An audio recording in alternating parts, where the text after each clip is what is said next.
Texas Medical Board, y'all have, my reading of your statute, rather broad authority to regulate the practice of medicine in the state of Texas. Is that roughly right? Let me phrase this as a question. How would you describe your authorities under statute, and what are your responsibilities as the Texas Medical Board? Well, obviously, our mission boils down to, licensure, discipline, education, and public safety, to summarize. And so, for all of our licensees, which would medical doctors, DOs, physician assistants, MRTs, RCPs, all of them, our primary responsibility is to license qualified applicants and to do so efficiently. And then, as you've heard from other agencies today, also process complaints and make sure that our licensees are safe to practice medicine. So. Yeah, I appreciate you used the word punish in there, which we'll get to that in a second. You didn't say regulate the practice of medicine, which I believe is actually the language in the statute. That's interesting to me.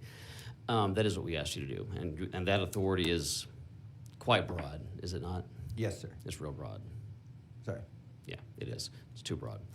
I am worried about the regulatory and the enforcement priorities of the Texas Medical Board, how you are spending your scarce resources. I'm very concerned about this. I want to go back in time a couple years, in 2022. Was the board aware in 2022 that the state of Florida, your counterparts, the Florida Medical Board, undertook regulatory action to protect children from gender change, sex change procedures? I am roughly familiar with that, sir. Yes, sir. Yeah. Well, I wasn't sure if you were aware because y'all weren't doing anything like they were doing. I wrote to the president of the Texas Medical Board in November of 2022. Are you aware of this letter? It's possible, sir. Without saying it, I do recall seeing a lot of literature, a lot of letters coming in on that topic. Yeah. Okay. So I wasn't the only one writing you on this topic. They may have all been from you, sir. I don't recall I only wrote specifically. One. But there were a bunch of letters on this topic. There was more than one. It's news to me. Good. So the board knew what Florida was doing. I think we were aware of what was happening in Florida, yes. Yeah. A state medical board showing actual leadership. I'm going to read you a paragraph or two from this letter, and I'll read it quickly.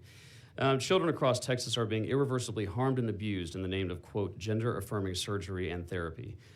Unlike other states which have, that was end quote, unlike other states which have enacted protections for children against this abuse, Texas, unfortunately, is still allowing permanent changes to be made to the bodies of individuals who are legally unable to provide consent in any legal matter and for whom our laws do not even allow to buy a beer or smoke a cigarette.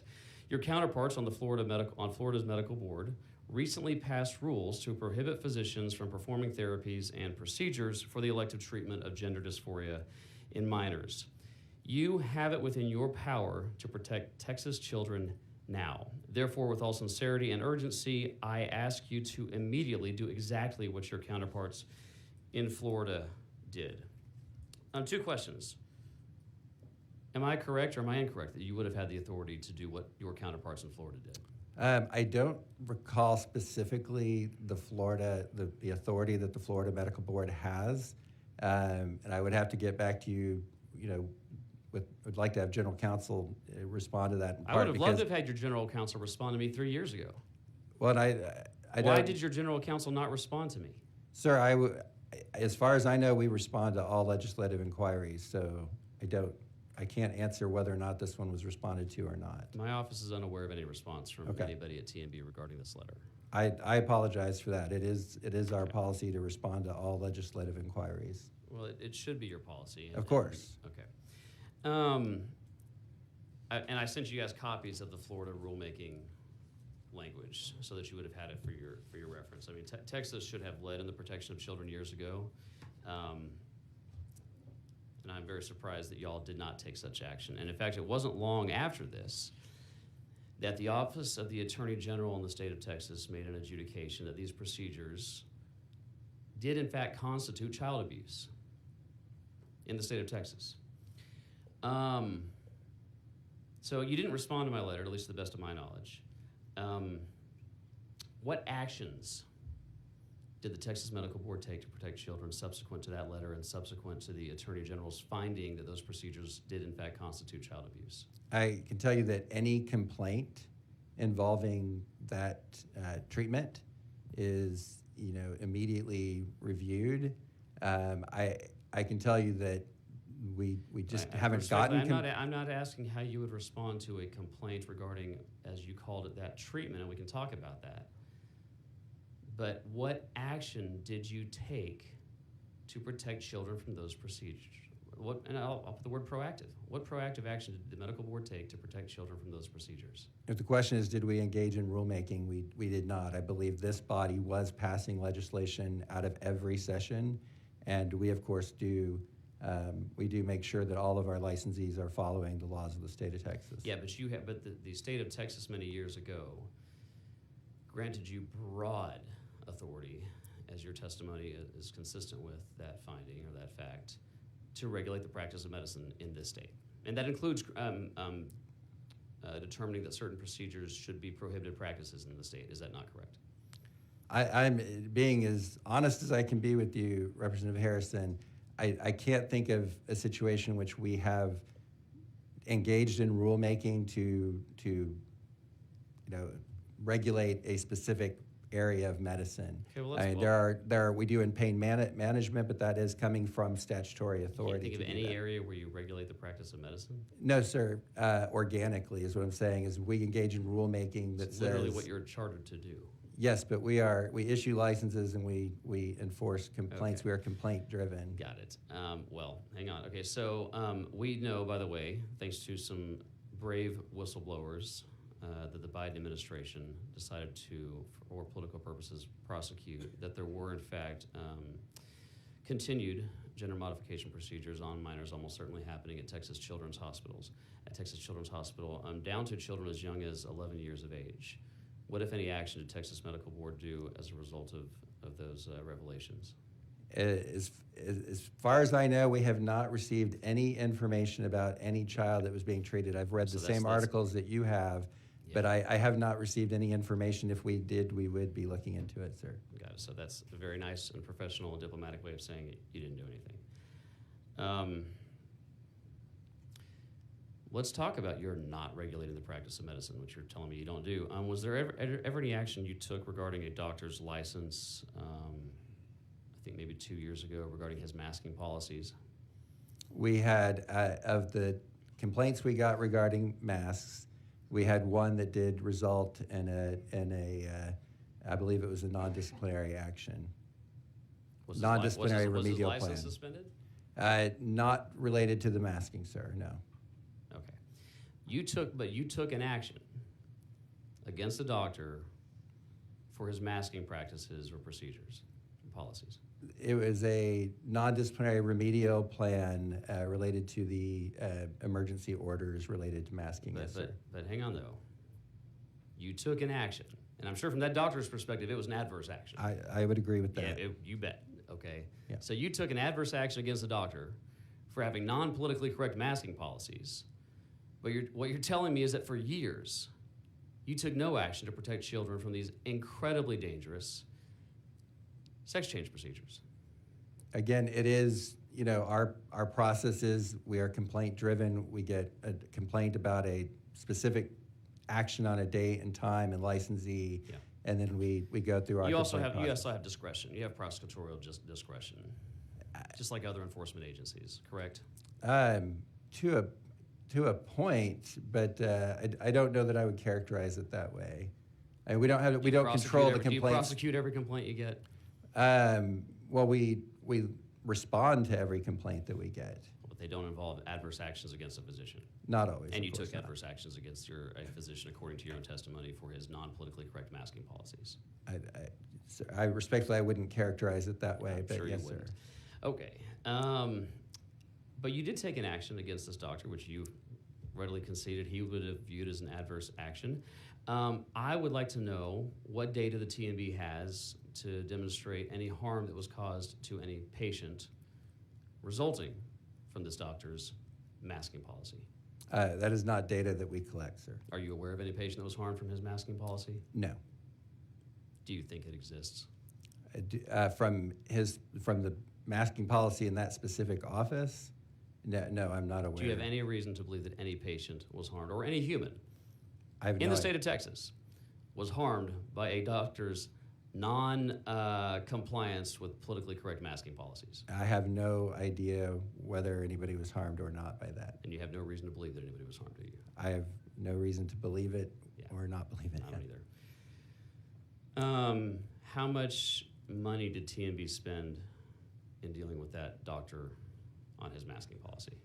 That case did not proceed to formal litigation at the State Office of Administrative Hearings, so it would have been absorbed in our regular budget. There was no litigation cost. Okay, but what about manpower? How much time? I don't know in that specific case. I know that we would have had staff review the complaint, send out the letters, then draft the orders, do the hearings, but I don't think that's quantified. I don't think we quantify that in a number of hours per case. So I have reason to believe that there have been many 10, 20 plus complaints that you guys received regarding gender-related issues that y'all dismissed without any investigative action. Is that correct or is that incorrect? That would surprise me, but I am happy to, if somebody wants to share those complaints with me, I will look at them and... Well, I'm asking, you're the office that would be the custodian of those complaints. So, yes, sir. So can you please follow up with my office on that? Yes. Okay, great, thank you.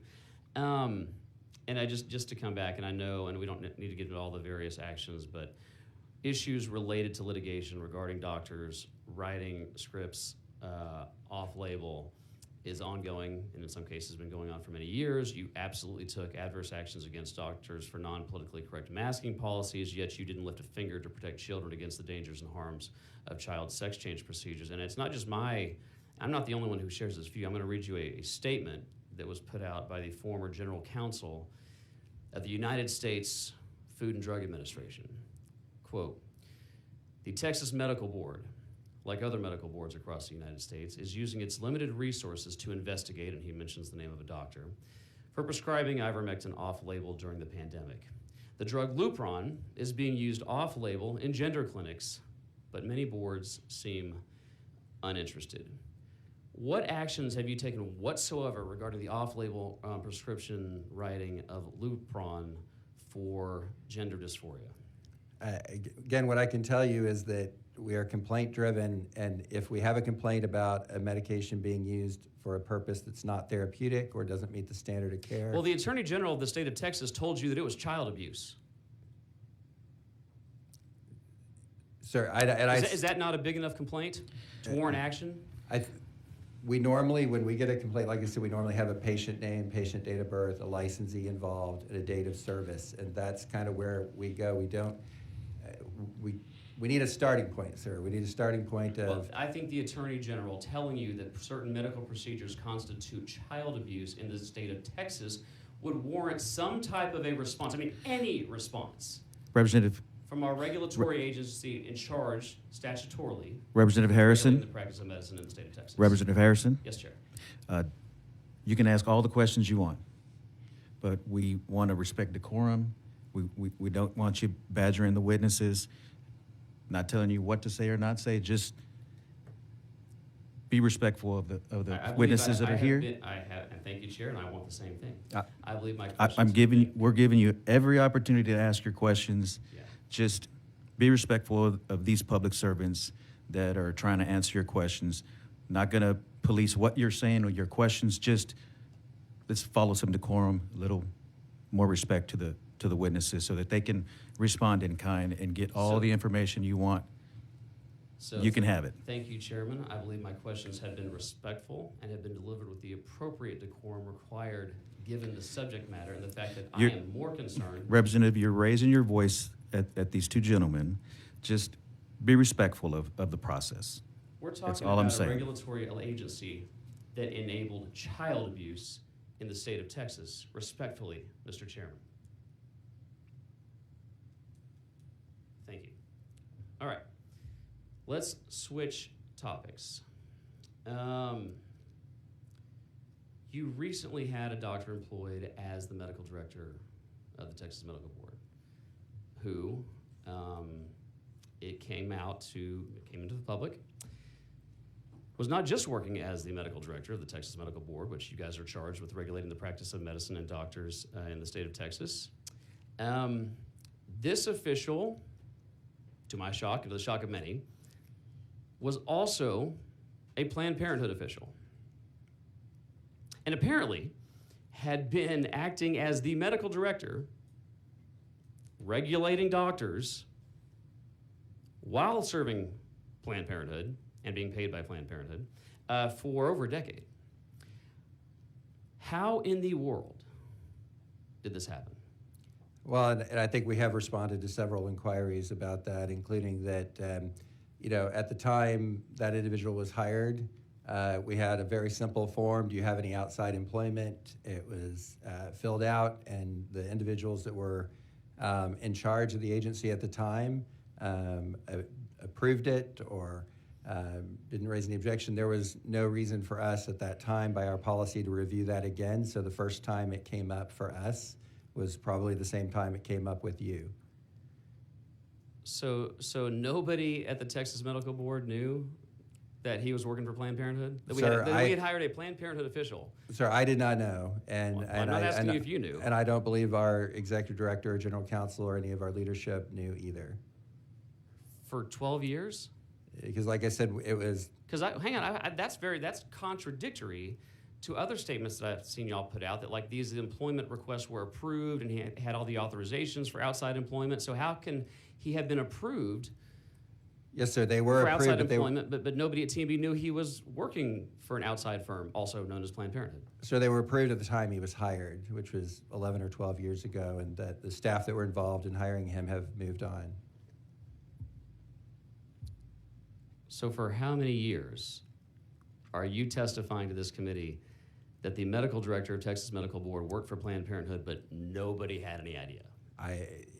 As far as I know, what's been reported is accurate in terms of the number of years, but we have since then instituted... What is that number? I believe it was 10 or 11 years. I'm going and from so, but you're saying recollection. that for 10 or 11 years, nobody at the medical board knew this? No, because we do now have a process where at the end of every fiscal year, we're going to review all outside employment, and we're going to, obviously, people are required to notify us when they accept an outside employment, and we're going to start reviewing that at the end of every fiscal year. I'm sorry, I'm really fascinated now, because the way I became aware of it was because of the Texas Medical Board. You just testified repeatedly to this committee that nobody at the Texas Medical Board had any knowledge that he was working at Planned Parenthood. But the only reason I know about it is because the Texas Medical Board itself put into a court filing a document detailing his employment with Planned Parenthood. Yeah, so he was designated as an expert in a case, and as part of that, his CV was filed, and somebody looked at the CV, and as modern times go, it was taken up on social media, and that's what brought it to our attention. Hang on. So even though a filing from the Texas Medical Board is how I and many others learned about this, you still want to hang on to that testimony that nobody at the Texas Medical Board had any knowledge. I believe the line item was on several pages down on his curriculum vitae. So again, we were not, that it wasn't a document we prepared. It wasn't a document that, was part of our case. It's just part of the standard filing process when you designate an expert that you include a CV. So if it hadn't been on the CV, we still wouldn't know to this day. Okay. So now I've got I'm sorry. This is now getting just more fascinating. So the Texas Medical Board was going to bring somebody on as an expert witness in a protracted and high-profile matter of litigation.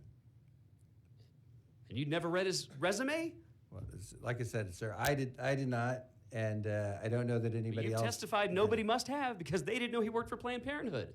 As far as I know, nobody noticed that at the time, sir. So y'all don't know anything about the occupational history, including 12 years of employment with Planned Parenthood, on somebody that you guys are going to put up to testify against the doctor that you're prosecuting. Sir, like I said, we were designating him as a witness to testify about board policies and procedures. That was the nature of our designation.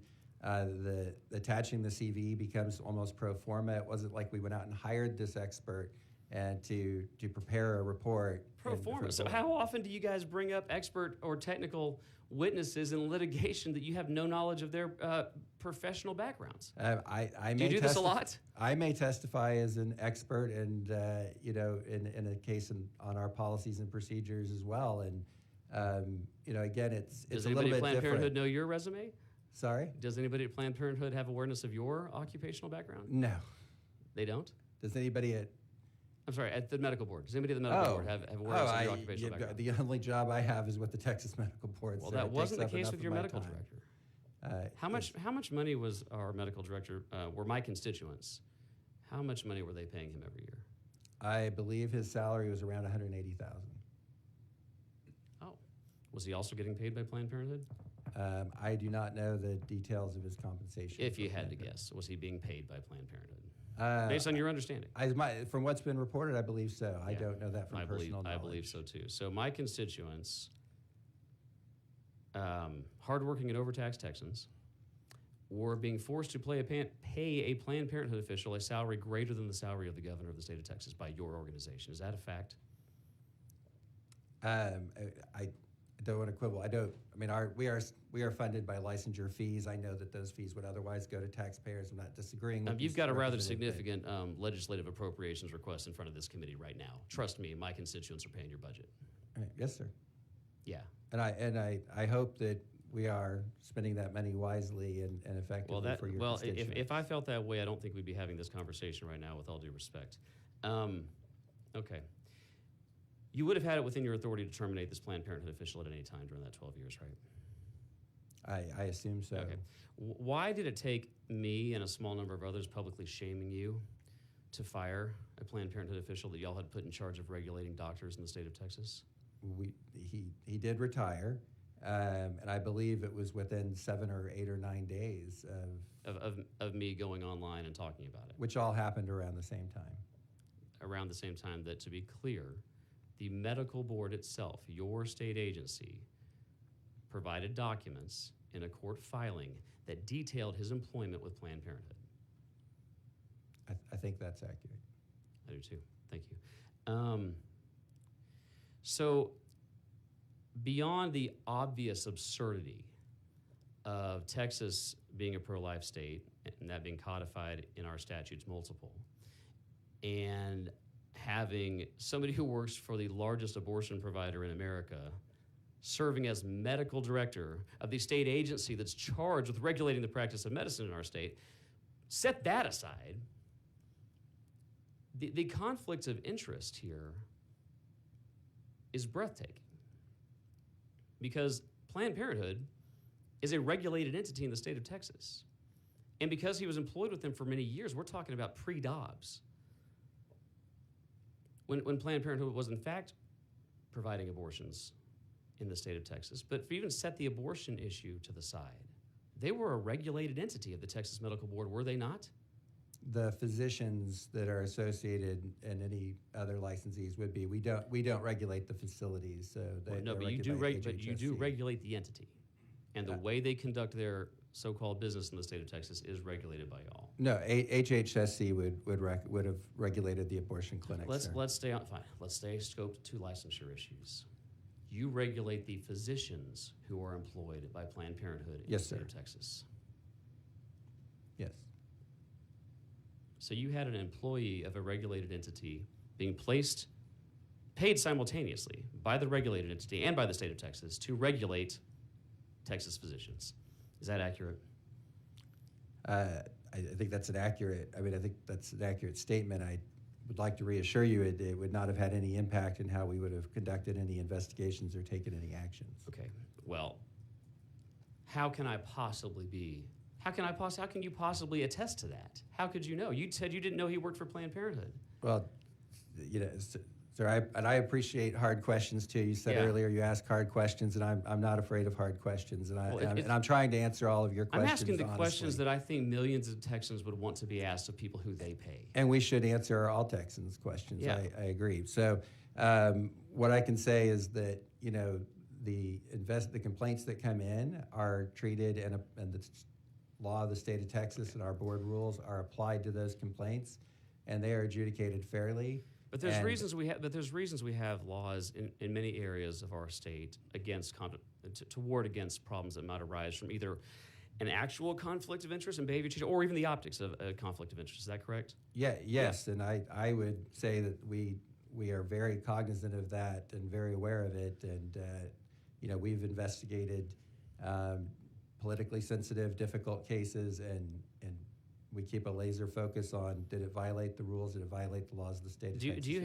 have any other? Because I mean, I have all kinds of concerns now, lots of concerns. Do you have any other employees? Can you attest to us? Can you guarantee to us right now that you have no other employees that are also employees of any regulated entity by the TMB? We have done a complete review of all of the outside employment of all of our staff since this happened. And I can share that data with you. I don't want to swear to anything right this second, but in my understanding is there are no other, there's nothing else that would constitute a conflict of interest.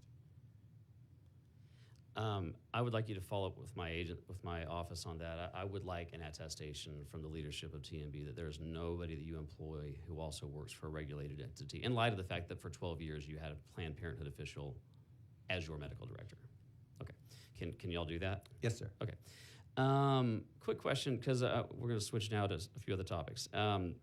You talked about employee retention. And I have heard that there are employees that are leaving Texas Medical Board. It's a problem. I know it's not unique to you, but y'all have talked about it, I think, here in your testimony today. Why are employees leaving other than money?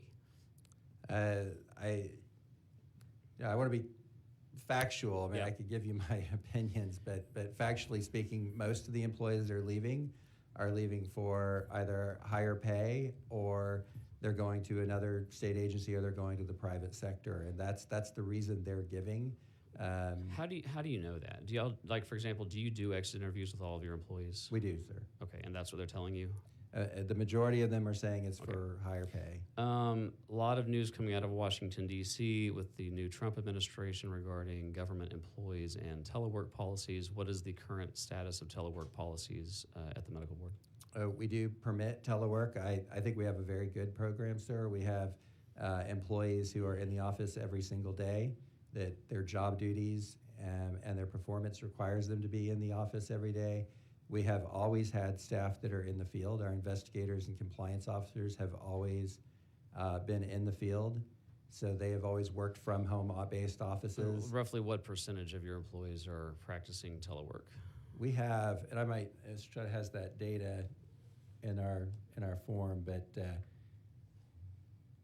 we do make it available to all of our employees that are not required to be in the office every day. So our folks handling mail and our call center, our folks greeting customers, they are in the office, of course, full-time, Monday through Friday. And then Mr. Estrada. Yeah, just curious. Yeah, if you got any kind of a swag on the percentages, that'd be super helpful. About 75% of our employees are engaged in telework. We have 15% of employees who are classified as field staff, and they're 100% remote.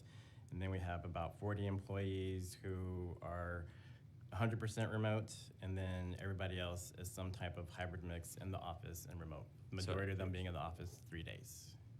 State your name for the record again, Yes. just so that we Sorry can about have that. a clean It's record. Joey Estrada, Chief Financial Officer. All right, and you went kind of fast doing math, and I'm just an Aggie up here, so you got to go a little slower with me. But I heard, if I heard you right, I think I heard 75% telework plus 15% that is.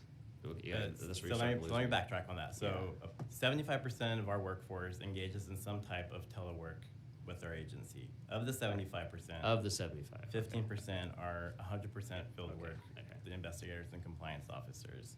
The 40% are 100% remote, and then the rest of that is some type of mix No, within the office. yeah, because your numbers were adding up to way over 100, so I was playing with my mind. 75% seems kind of high.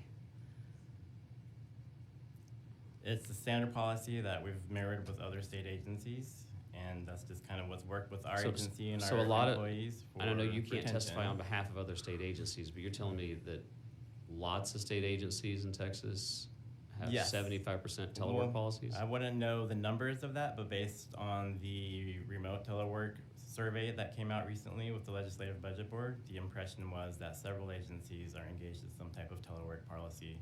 I myself, coming from other state agencies, are aware of hybrid remote telework policies that those agencies allow as well. Yeah, well, we've seen an absolute abuse of, again, taxpayer funded. These are government employees we're talking about here, so I'm not talking about private companies. But we have seen an absolute abuse of telework policies, and I think taxpayers are being built for billions of dollars to pay people who I think we now almost know for a fact, given the data that's coming out of DC and their experience in over the last 4 years, that government employees that were not working. So I would love, if you could follow up with my office, I would love to know whatever data y'all relied on to arrive at that 75% telework policy is appropriate for a taxpayer-funded state agency like yours. Licensing fees, big deal. My understanding is that licensing fees in Texas for our providers that you regulate are among, if not the highest in the nation. Is that correct? A and B, if so, why? We are in the top 10 of state regulatory agencies with the highest fees. Why? We are not the highest. Yeah. That's just been the nature of how our agencies operated. We haven't raised fees since September 2015, like I said, and the fees have remained flat. Do you have it within your authority to lower the fees? We do, sir, yes. I really would like y'all to consider lowering those fees. Anything we can do to lower costs and increase access to healthcare in the state of Texas, I think we should be contemplating. And that is just, it's a tax. You can call it a fee. Absolutely. If the government's Yes. taking money from you and you don't have a choice, that's a tax. Yes, I've engaged in those conversations to discuss opportunities. Okay. If we're not appropriated everything that we collect, then why are we still continuing to have Yeah. these fees? And we should try to get our revenue collections in line with our appropriations that are appropriated to us. Well, I would appreciate y'all to consider or continue considering lowering them, and I'd be very grateful if you could actually lower them, especially given that you testified you've got the authority to do it. You don't need statutory amendation. Correct. My understanding, I care a lot about waste, fraud, and abuse in government agencies, is that in 2024, or maybe it was 2023, y'all had one of your line items was, I think it was like $8.4 million for consulting services. A, are you aware of this? And what in the world are you spending $8 million on consultants to do? I'm not aware of us ever even having appropriation to that amount. So I would need some more context or information regarding that to look into it a little bit more. My understanding is it was $8.5 million, and the way it was described was, quote, consulting services - other. I would need to see the information to look into it. But if Generally, you've got it, our agency is only appropriated at least $2 million every fiscal year for physician consultants. So $8 million is an exorbitant amount. That Yeah, I was surprised to hear this too. And if it's wrong, I would love to know that as well. Yeah. Could you all just follow up with Absolutely. me on that? Yes. Okay, and then finally, the governor in the last few weeks has issued two one was a gubernatorial directive, one was an executive order, one on abolishing DEI in state agencies, the other on recognizing, I believe his phraseology was the biological reality that there are only two sexes, male and female. And I would like to know what steps the Texas Medical Board has done to comply with these two mandates from Governor Abbott. Sir, I believe there was a letter from the governor well before this that directed agencies to make sure they were making all of their decisions on merit. And that letter preceded the most recent directives, and we responded to that first letter. And I probably should have more scoped it. I have interest in both, but I really am curious about the one regarding biological reality, the objectively true biological reality that there are only two sexes. How are y'all complying with that? I don't know that that we needed to make any changes. I don't think we've done anything in our agency that would be counter to that direction. Okay. And I don't know. We've had an occasion to change that thinking anyway. So we've never adopted any policies or procedures or anything that there are more than two genders. Okay. And finally, a question I asked not just you, but a bunch of them. Salary increases, a common request we're getting right now. Some for good reasons, some for not so good reasons. What is the pay scale, lowest paid TMB employee to the highest paid? Our lowest employee makes around $41,000 annually, and I Okay. believe our highest employee makes around $220,000. $220,000. Yes, sir. And what's your total budget? Our total, but we're appropriated $20 million every fiscal year, approximately. 20 million. 20 million. And you're paying somebody you're paying somebody almost $250,000 for a $20 million budget. Yes, sir. Okay. That is almost the exact same salary as cabinet secretaries who have trillion-dollar budgets and hundreds of thousands of staff. When people come in with these requests like this of Texans who are suffering from inflation and who are not getting these kinds of COLAs that these bureaucrats are getting, it really makes me look with great caution with, I'll be honest, most of the line items in the LARs. So I'm going to end it there, but if you don't mind following up with my office on the topics that we've discussed today, and thanks for coming and talking to us. Thanks, Chair. Thank you, Representative Harrison. Any other questions? Just to, I guess, to clarify on I am interested in